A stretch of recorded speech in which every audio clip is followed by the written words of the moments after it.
Power. Some men chase it, others bend it. Donald Trump mastered how to frame it. His negotiation style is polarizing. Some call it reckless, others call it genius. But psychology calls it something else. A theater of influence. Tonight, we'll break down the psychology behind his most effective tactics. Not to praise or condemn, but to understand. And to use the lessons in our own lives.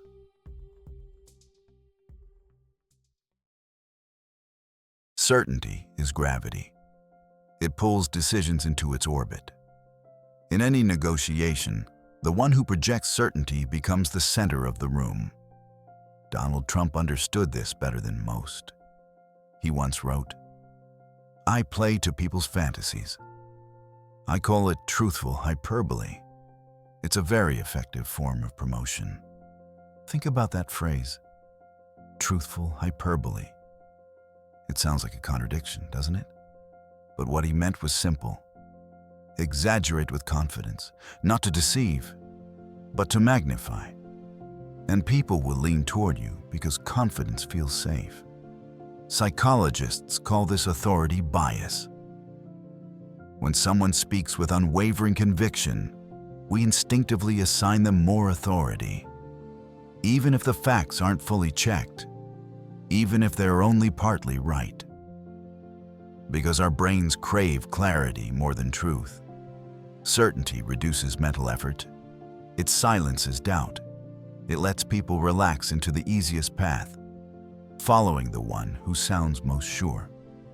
But Trump also warned, you can't con people, at least not for long. If you don't deliver the goods, people will eventually catch on. This is the second law of certainty. You can project confidence only if you back it with substance. Otherwise, your certainty collapses into fraud. Now, let's bring this closer to everyday life. Imagine a job interview. Candidate A says, "I think I could help your company.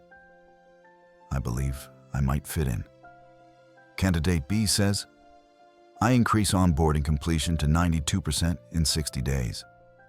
Here's the 3-step plan. Who do you trust? Who do you hire?" Not necessarily the one who's better, but the one who sounds like the verdict has already been written. That's the illusion of certainty. It isn't always about being right.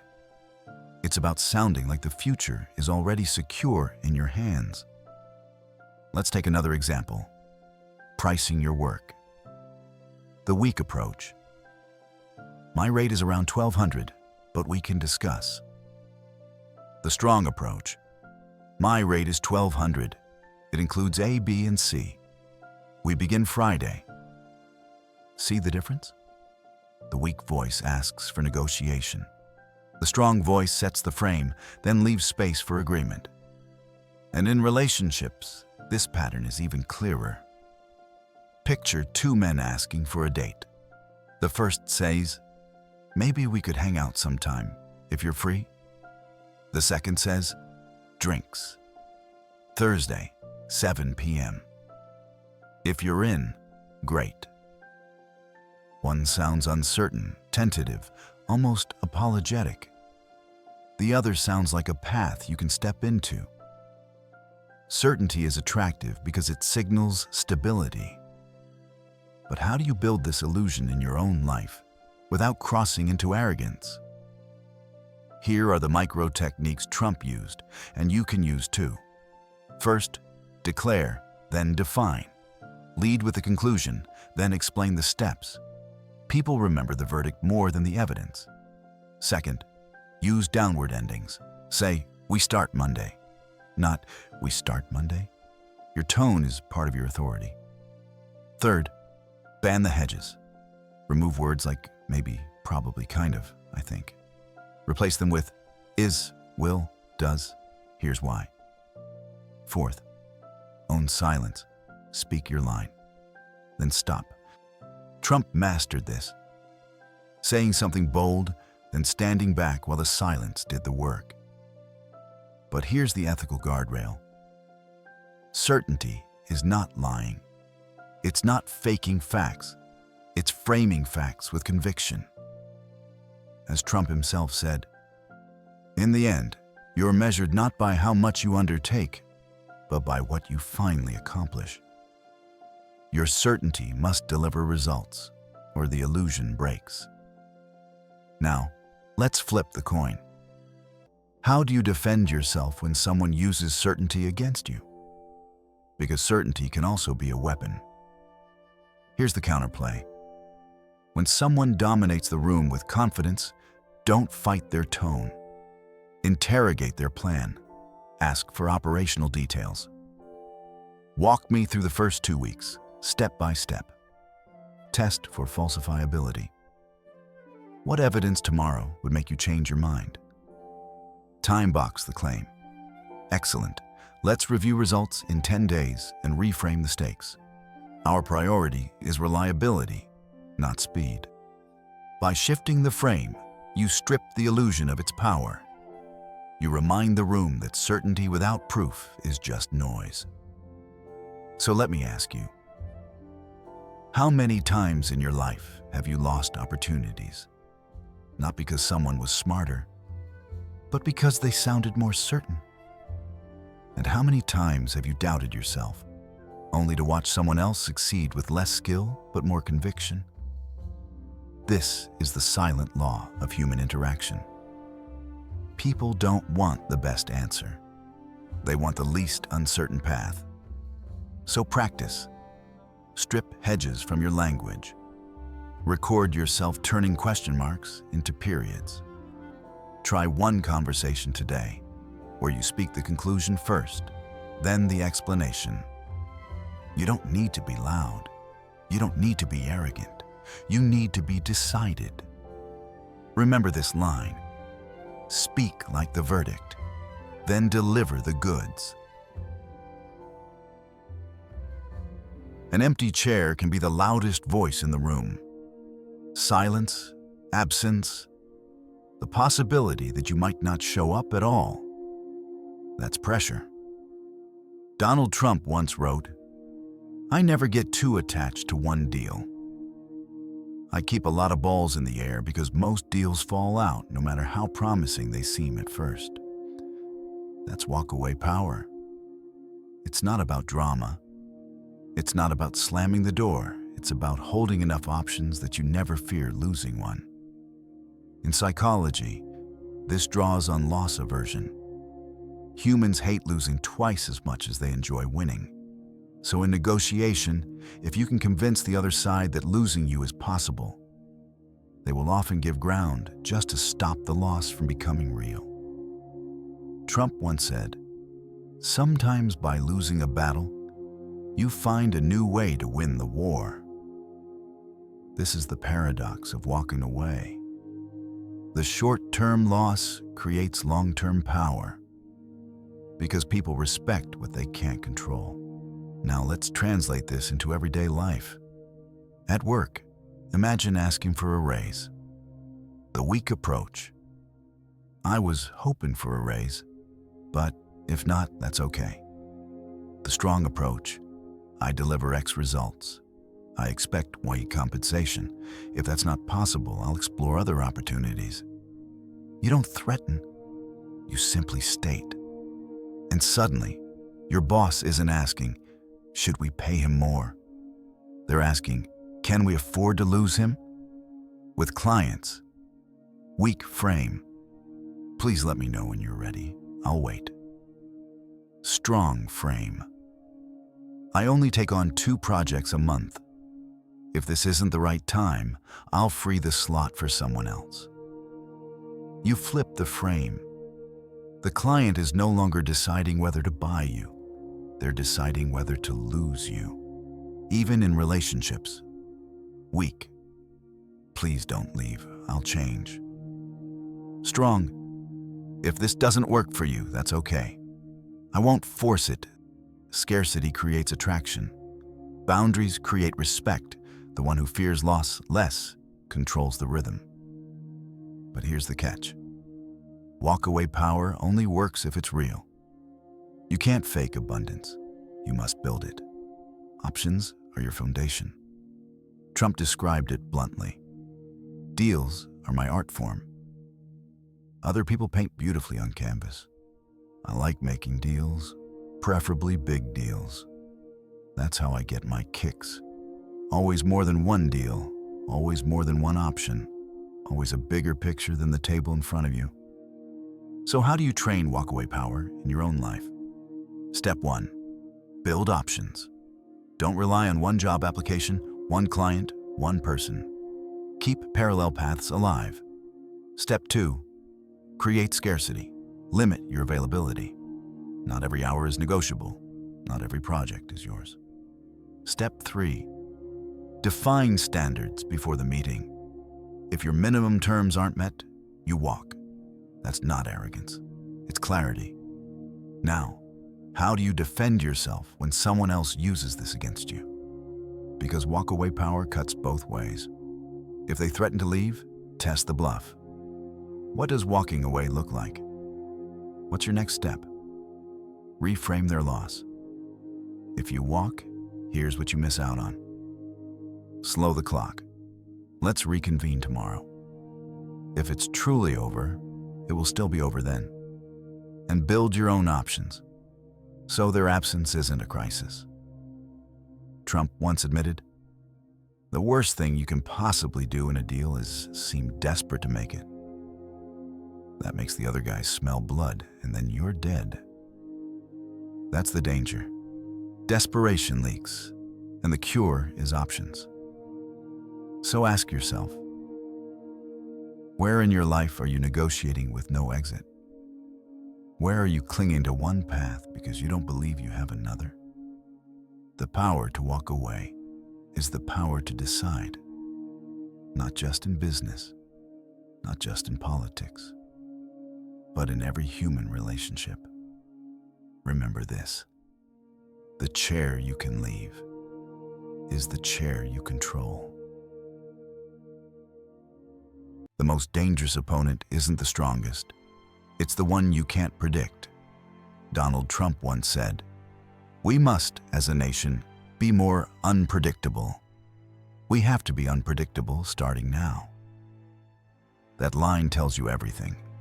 Unpredictability wasn't an accident. It was a strategy. Humans crave stability. Predictability lowers stress.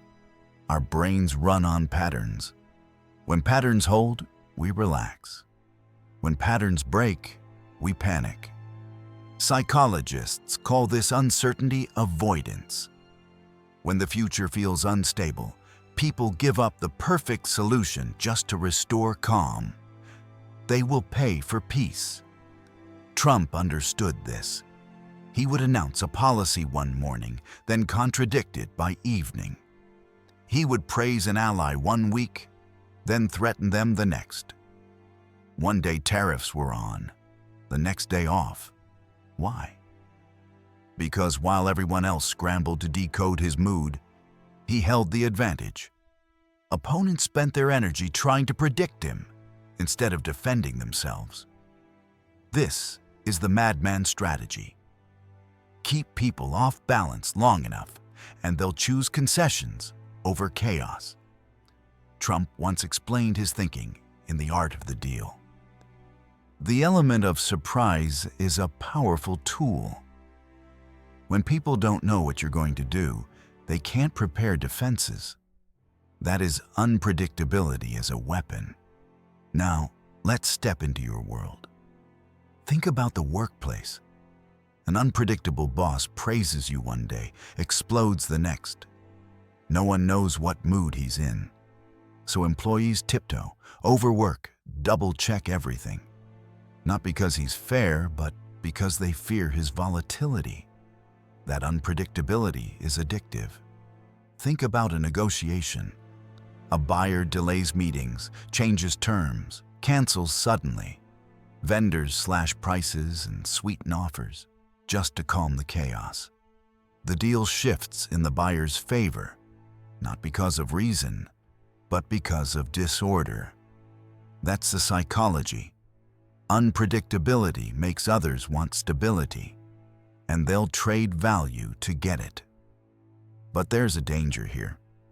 Unpredictability can also destroy trust if it's random. Trump knew this balance. He said, "In the end, you're measured not by how much you undertake, but by what you finally accomplish." Chaos has to lead to a result. Otherwise, it's just noise. So how do you use unpredictability without turning into a mess? First, change tempo. Be fast on one issue, slow on another. It keeps people from assuming your rhythm. Second, switch frames. Be warm most of the time, steel when tested. The shift surprises. Third, strategic silence. Delay responses. Break expectations. Now, what if someone uses this on you? How do you resist unpredictability when it's weaponized against you? Here's the counterplay. Freeze criteria. When the other side keeps shifting, anchor back to standards. Say, decisions will be based on A, B, and C, nothing else. Document everything. Unpredictability thrives in verbal fog. Paper kills chaos. Time box decisions. Don't let sudden moves rattle you. Say, we'll finalize this tomorrow at 4 p.m. You reduce the oxygen of drama. Treat unpredictability as noise, not threat. See it as distraction, not danger. That mindset alone lowers its power. Now pause. Think about your own life. Where are you too predictable? Where have you made yourself an open book, easy to read, easy to control? And on the other side, where are you tolerating someone else's chaos because it keeps you hooked? Unpredictability can attract. It can destabilize. It can win. But only when it's yours to control. Remember this line. Chaos is a weapon, only if you hold the dice. In every negotiation, one truth decides the outcome. Who is chasing whom? Donald Trump once stood before the nation and declared, "I alone can fix it." That line wasn't just politics. It was psychology. It was the language of the prize. Instead of chasing approval, Trump positioned himself as the scarce solution, the one others must win access to. Psychologists call this the scarcity effect. What's rare feels more valuable. Humans coordinate around those who seem least available, most in demand. Trump explained his media strategy in plain words. If you are a little different, a little outrageous, the press is going to write about you. Visibility creates attention. Attention creates demand. Demand creates scarcity. That's the mechanics of becoming the prize. Now let's look at the everyday world. Imagine two freelancers. One is constantly available. He checks his phone every 5 minutes. He'll take any client, any budget, any time. The other posts sharp case studies once a week. He limits himself to 2 projects a month. He responds only in set office hours. Which one feels more valuable? The second. Not because of skill, but because of scarcity. At work, the same principle applies. The employee who's always free, always says yes, ends up undervalued. The one who draws boundaries, who says, "I don't attend meetings without agendas," or "I'll deliver this project by Friday, not tomorrow," signals that his time has weight. Weight creates worth. In dating, this is even clearer. The man who texts 10 times a day, begging for attention, loses respect. The man who sets a plan, Thursday, 7 o'clock if you're free, signals confidence and direction. He becomes the prize. Trump once said, "Without passion, you don't have energy. Without energy, you have nothing. Passion fuels presence. Presence fuels demand. Without those, you can't become the prize." But here's the danger. False scarcity. Pretending to be unavailable when you're not. Acting like the prize without building proof. People see through that quickly. The real way to build prize status is threefold. First, proof. Have receipts, testimonials, outcomes, stories of value delivered. Trump always showcased his towers, his casinos, his name in gold. Proof signals weight. Second, lane. Define what you do and what you don't. Scarcity means specialization. If you're everything, you're nothing. Third, ritual scarcity. Limit access on purpose. Not because you can't deliver more, but because focus multiplies value. So how do you resist when someone else frames themselves as the prize? You strip away the aura. Ask for specifics. What exactly do you deliver in the first 30 days? Test for evidence. Show me results from another client. Reassert your own scarcity. This must fit my milestones, or it won't work. Never forget, the prize frame is still a negotiation frame, and frames can be broken. Trump himself admitted, "If you're interested in balancing work and pleasure, do what I do. Work is my pleasure." That wasn't just bravado. It was a reminder. Value comes from how you live, not how you posture. Now think about your life. Where are you chasing? Where are you signaling desperation instead of direction? And where can you flip the script? By setting terms, drawing boundaries, and defining yourself as scarce. People don't chase what's abundant. They chase what's rare. Remember this. Don't chase the prize. Be the prize. Every master persuader understands one rule. What is repeated becomes remembered. And what is remembered begins to feel true. Donald Trump knew this instinctively. His campaigns were not built on complex arguments. They were built on rhythm.